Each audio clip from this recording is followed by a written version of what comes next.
Korupsi bukan hanya soal pelanggaran hukum, tetapi korupsi juga sebuah pelanggaran moral. Di Indonesia, kasus korupsi masih sering terjadi, meskipun sudah ada banyak lembaga penegak hukum seperti KPK, Kejaksaan, dan juga kepolisian. Hal ini menunjukkan bahwa korupsi terjadi bukan karena kelemahan sistem saja, melainkan sifat dari manusia, kemudian integritas, dan juga hati nurani manusia.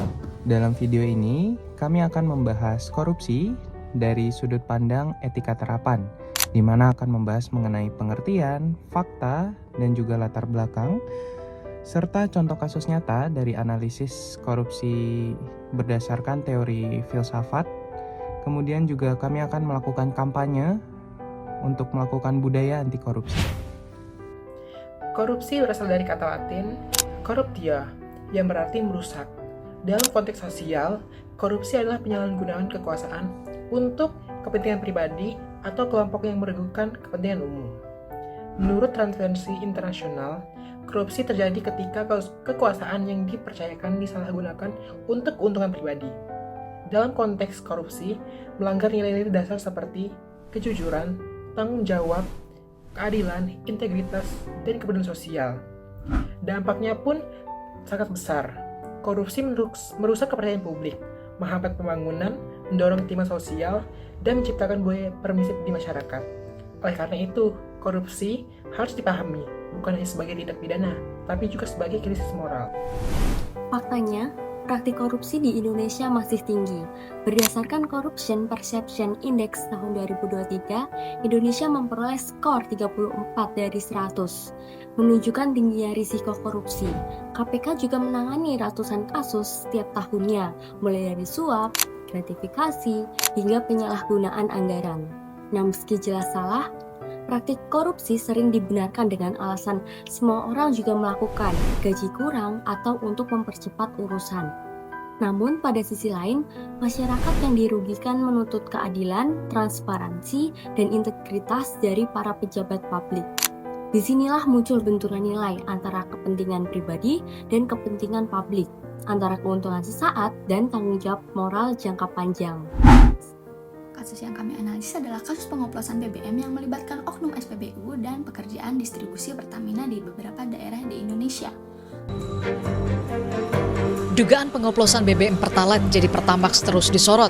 Komisi 12 DPR RI meminta penjelasan Pertamina soal proses dugaan pencampuran Pertalite dan Pertamax.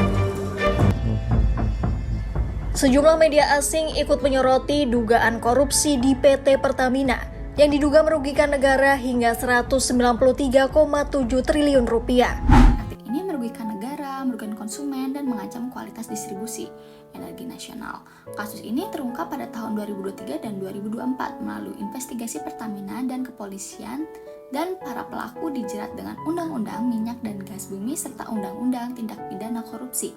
Kasus ini menjadi contoh nyata bahwa korupsi tidak hanya terjadi di level pejabat tinggi, tetapi dapat terjadi pada level operasional ketika integritas tidak dijaga. Bagian 4. Analisis etika dalam filsafat moral. Untuk menganalisis kasus ini, kami menggunakan beberapa teori etika moral. Pertama, deontologi, menurut Immanuel Kant. Menurut deontologi, tindakan dinilai benar jika sesuai kewajiban moral. Mengoplos BBM melanggar kewajiban untuk jujur, bertanggung jawab, dan menjaga amanah. Jika tindakan ini dijadikan aturan universal, sistem ekonomi dan sosial akan runtuh. Maka secara moral, pengoplosan BBM adalah tindakan yang salah. Kedua, utilitarianisme, Benham dan Mill. Korupsi menghasilkan penderitaan lebih besar daripada manfaatnya.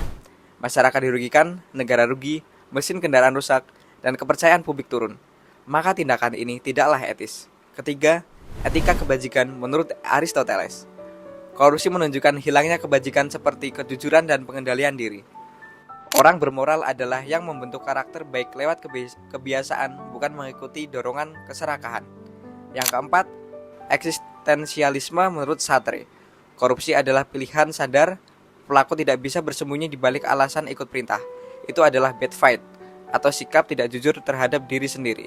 Pelaku harus bertanggung jawab penuh atas tindakannya. Dari seluruh perspektif etika, kesimpulannya jelas. Korupsi adalah tindakan tidak etis, tidak bermoral, dan merusak nilai kemanusiaan. Pencegahan korupsi tidak cukup hanya dengan hukum. Kita memerlukan perubahan moral dan karakter. Ada beberapa langkah penting. Yang pertama yaitu pendidikan moral. Nilai kejujuran, tanggung jawab, dan integritas perlu dibangun sejak kecil hingga dunia kerja. Yang kedua ada keteladanan pemimpin. Pemimpin harus menunjukkan sikap jujur dan transparan agar budaya organisasi ikut berubah. Yang ketiga yaitu transparansi dan penegakan hukum yang adil. Sistem digital, audit internal, dan pengawasan publik dapat mencegah peluang korupsi. Pada akhirnya, korupsi bisa dikurangi jika setiap individu menyadari bahwa memegang amanah adalah bagian dari martabat manusia. Etika bukan hanya teori, tetapi pedoman hidup untuk menjaga bangsa ini tetap bermartabat. Mulailah dari diri sendiri. Tolak gratifikasi, tolak penyalahgunaan wewenang, tolak budaya permisif. Mari bangun integritas, bangun kejujuran, bangun Indonesia yang bebas korupsi.